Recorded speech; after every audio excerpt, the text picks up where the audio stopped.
So, dear students, the next topic for discussion is executive compensation. Executive compensation, you can also call that as executive pay.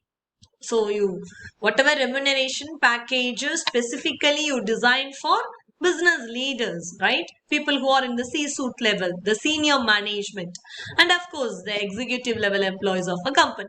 So, executive compensation includes all such benefits what I was discussing in the earlier video: salaries, incentives, perks, insurances.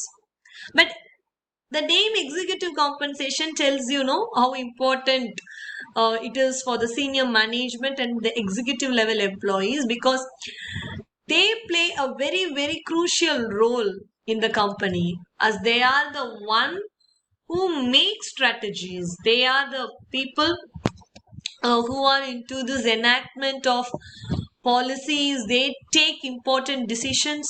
So in order to keep them motivated, satisfied, it's very important to set the right benefits and packages. This type of compensation is negotiable between the employer and the potential executive member. And again, they can defy the organizational norms on compensation to regular employees.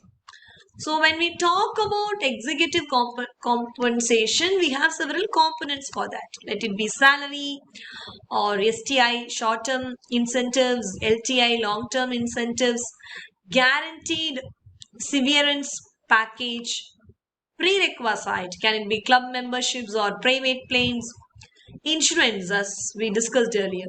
So these are all the things we discuss. These are the components that play a very important role in executive compensation, because it's a very significant thing to consider when evaluating about the investment opportunity. Executives are improperly compensated because they may not have the incentive to perform in the best interest of shareholders, which can be costly for those shareholders as well. So if you ask about the types of executive compensation, cash is one, option grants is one, deferred compensation is there, retirement packages. So all executive compensation information is also legally there. It can also be found in a public filing. And evaluating this will be of a difficult task for the individual investor. Luckily, we have many tools to make our process easier. We have pay versus performance. One of the most popular ways to evaluate executive is by comparing the pay and performance. Unfortunately, many executives are given rises and bonuses even when their companies are faltering. Comparing the pay to stock performance, it can help you determine whether the executives are overpaid.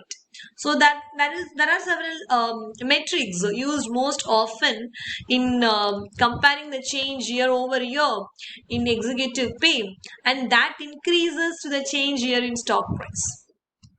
Another way of evaluating executive compensation is comparing one executive to the other industry peers. See, while market leaders, they typically have CEOs who are paid slightly more than their industries. The majority of executives should be paid on par with their peers. So some example I can quote here is that, see, telecommunication industry, especially in US, that we have 10 highly paid CEOs. So they have this relative pay of CEOs among the telecom companies as well. The statistics of 2020, Mike Sievert of T-Mobile, he receives the highest relative pay, and most CEOs earned a majority of their income from stock compensation. And there have been many new laws passed to help to satisfy the investor concerns over the executive compensation. And it's a very important issue for the investor, executive compensation, to consider while make decisions. An improperly compensated executive can cost the shareholders money and can produce an executive who lacks the incentive to increase profit and boost the share price. So very important one with regard to executive compensation is composed with both the financial as well as non-financial things, because it sets out the total compensation paid to the company's chief, and company's discussion and analysis section provides about this. So very important aspect when you discuss about executive compensation. So the employees, whomever in the top level, C-suite level, or the executive managers, so they are part of this, and they have the prerequisite, as I already said, to be followed. I'll go to an example of Apple CEO Tim Cook, where he got a very fat cash bonus in the year 2014 for his total compensation, which is more than double what he received in the previous year 2013. So, as the company was enjoying an upsurge in sales and profit fueled by the popularity of its new iPhone 6 model that time. So obviously his compensation was also increased, and people who are long serving chairman at Indian companies, many of them in non-executive roles, so they serve longer than their counterparts. So at the time when there was a trend of having the long tenured chairpersons, they have the campaigners who have the boardroom diversity argue that long staying non-executives are factors, they are the people who prevent the change. So in US, the institutional investors, they have identified the lengthy average tenure, and they have coupled that with the underperformance. And there was a high overlap between the tenure of a CEO as well as the non-executives to be concerned. So, so that's how there are executive compensations, executive salaries, bonus plans.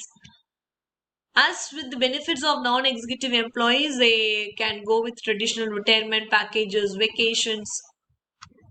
Indian corporate sector, of course, they have the top executives who are getting highly paid. So these are all the important things which I wanted to discuss in terms of executive compensation. Thank you for listening.